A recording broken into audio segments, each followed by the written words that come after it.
Drawdown, the most comprehensive plan ever proposed to reverse global warming. Edited by Paul Hawken and written by Paul Hawken with the help of hundreds of scientists. 256 pages long, the book is a New York Times bestseller. Hawken is best known for other critically renowned environmental books, such as Tomorrow's Economy, A Guide to Creating Healthy Green Growth, Natural Capitalism, The Next Industrial Revolution, and The Ecology of Commerce, A Declaration of Sustainability. Drawdown is unlike most books in that it contains a vast list of authors. This is because it is more of a collection of knowledge and solutions all edited and collected together by Paul Hawken. The funding for the collection was primarily funded by Tom Steyer, a former U.S. presidential candidate, president of NextGen Climate, and billionaire philanthropist. The book was written by numerous scientists and peer-reviewed by hundreds of others within different backgrounds, such as ecology, climatology, economics, agriculture, oceanography, and others. It seeks to provide a comprehensive plan to tackle climate change, both to educate but also to alleviate fears from individuals perpetuating the notion that climate change is something that is so impossibly big that we have no hope of ever stopping or coping with it. The book addresses realistic solutions that in some way or another lead to positive end goals for the planet, and it also numbers them on a scale based on their potential to reduce carbon emissions or sequester it from the atmosphere. Not every solution listed are meant to be seen as the end goal, but instead some are seen merely as stepping stones to a greater future, an example being biofuel. It also contains essays, journals, and excerpts from leading journalists, scientists, and writers.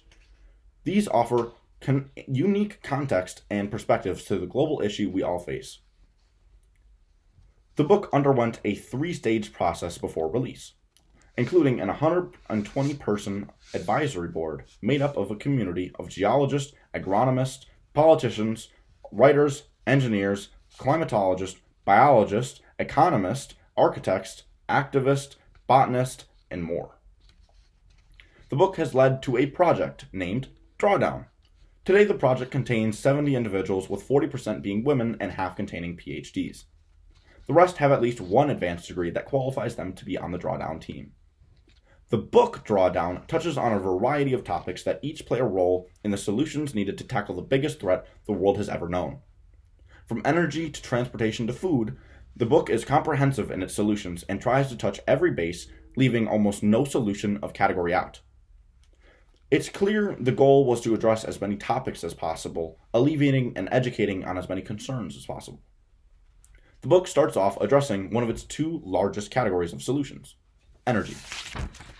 Within energy, it talked about solutions for wind turbines, microgrids, geothermal, solar farms, rooftop solar, wave and tidal, concentrated solar, biomass, nuclear, cogeneration, microwind, methane digesters, in-stream hydro, wind to energy, grid flexibility, energy storage, and lastly, solar water.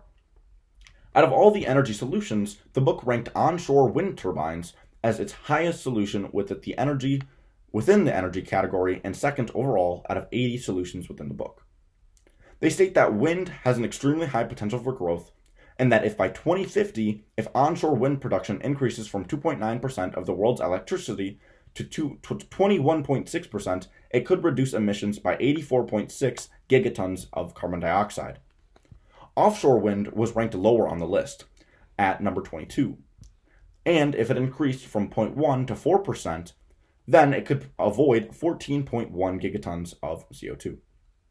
Combined, both onshore and offshore wind could have the potential to save the global economy $7.7 trillion over 3 decades of operation. The next biggest category of solutions would be food. Within food, the book touches on solutions for a plant-rich diet, farmland restoration, reduced food waste, clean cook stoves, multistrata agroforestry, rice cultivation, silvopasture, regenerative agriculture, nutrient management, tree intercropping, conservative agriculture, composting, staple trees, and farmland irrigation. Out of all the topics within food, it put reduced waste and a plant-focused diet at number 3 and 4 overall.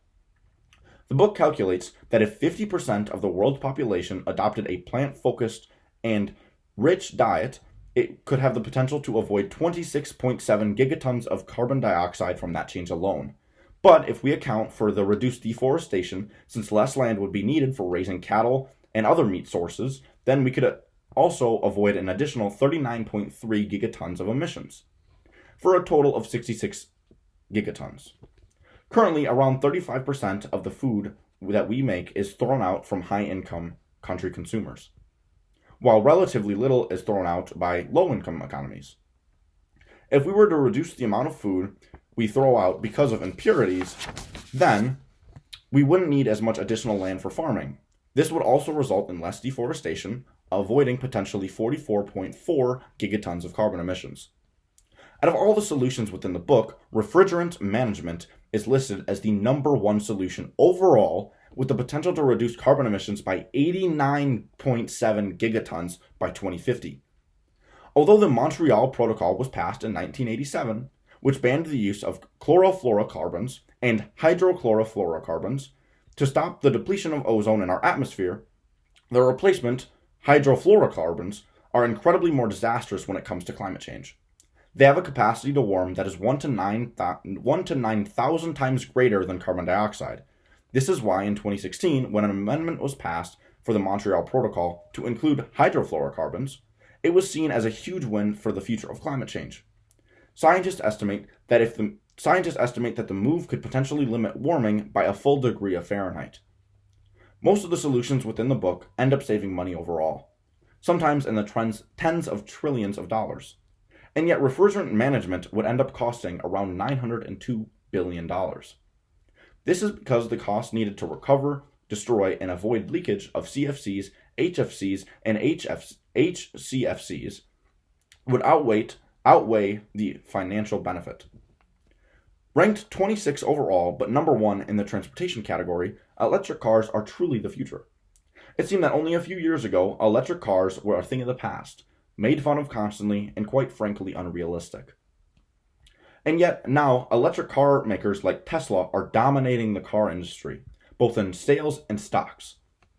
The book calculates that if by 2050, 16% of total miles traveled are by electric vehicles, then that would result in a reduction of 10.8 gigatons of CO2. I feel this is a very conservative estimate, though, since many states are currently passing laws banning gas vehicles from being sold by 2030. This gives the car automation industry 20 years from then to adapt, resulting in a much greater percentage of electric vehicles being on the road. The book touches on many more topics, but I feel that these were the subjects that were of the utmost importance since they have the highest potential for fossil fuel reduction. The main goal of this book was to educate the public on potential solutions for climate change to alleviate fears and to put climate change into a more realistic perspective.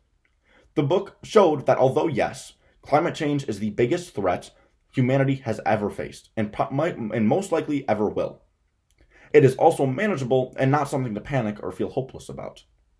It showed that we each have a role to play in different solutions, and that although we should feel partly responsible for the problems we have created, we can also feel responsible for the positive change to come.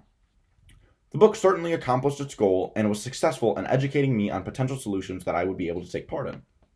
It put solutions into a realistic context and prevented me from feeling overwhelmed. It also didn't use a lot of confusing language, which helps to accomplish its goal for a larger variety of people, since a vast majority of the general public are uneducated.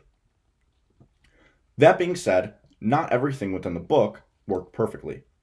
There were sections that I oftentimes found confusing or lackluster, an example being when the book would talk about solar water. It essentially tried to communicate that we can use the sun to heat up water for baths and for household chores, instead of using gas boilers. But the approach the book had was confusing, and for something that they ranked all the way at number 41 overall, I think it was best left out. For me, climate change has always been the scary thing that would inevitably cause the suffering of millions across the globe. Now, due to this book, I see it in a more realistic perspective, and it has helped ease my anxiety about the future. It did help to reinforce my thoughts on how effective or ineffective some solutions are. An example being that I've always known wind turbines have always had one of the greatest potentials for energy, and this confirmed that. But it also changed my perspective to educate me on that onshore and offshore winds have two very different potentials and costs. I would definitely recommend this book to all levels of the general public, Whether you're college educated or dumb as a bag of rocks, the book overall educates on solutions that are always in a way that is clear and concise. It helped to alleviate my anxiety about the future and could certainly help others with the same. All in all, Drawdown is more than worth the read. Thank you.